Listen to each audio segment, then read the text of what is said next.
حافظ علاؤالدین کو بلاتا ہوں کہ وہ آئے اور تقریر پیش فرمائیں۔ یہ بچوں کو کیا ہے کل انعام ملے گا۔ السلام علیکم ورحمۃ اللہ وبرکاتہ۔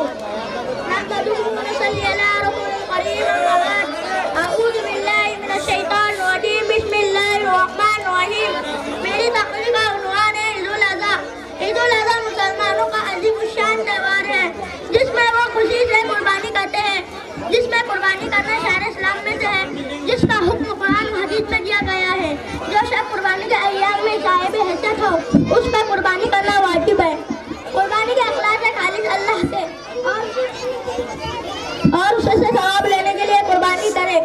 قربانی کے فضیلت اس کا ثواب۔ حسین بن علی سے روایت ہے کہ رسول اللہ صلی اللہ علیہ وسلم نے فرمایا کہ جو شخص اس طرح قربانی کرے کہ اس کا دل خوش ہو اور اپنی قربانی میں ثواب کی نیت رکھتا ہے، وہ قربانی اس شخص کے لیے دولت سے آر ہو جائے گی۔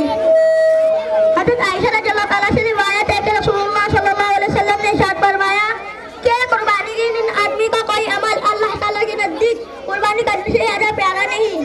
قربانی کا جانور قیامت کے دن اپنے سینگوں اور اپنے بالوں کے ساتھ فروغ کی سمت میں حاضر ہوگا، یعنی ان سب کے بدلے پر ثواب ملے گا۔ اور قربانی کا کن زمین پر گرنے سے پہلے اللہ تعالیٰ کے خاص درجہ میں پہنچ جاتا ہے۔ اصل میں قربانی کی حقیقت تو یہ تھی کہ خالی عاشق خود اپنی جان کو خدا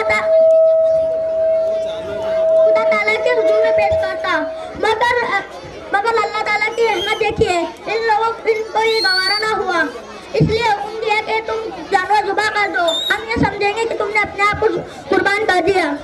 اللہ تعالیٰ ہم سب کو عمل کرنے کی توفیق عطا فرمائے، آمین۔ السلام علیکم ورحمۃ اللہ۔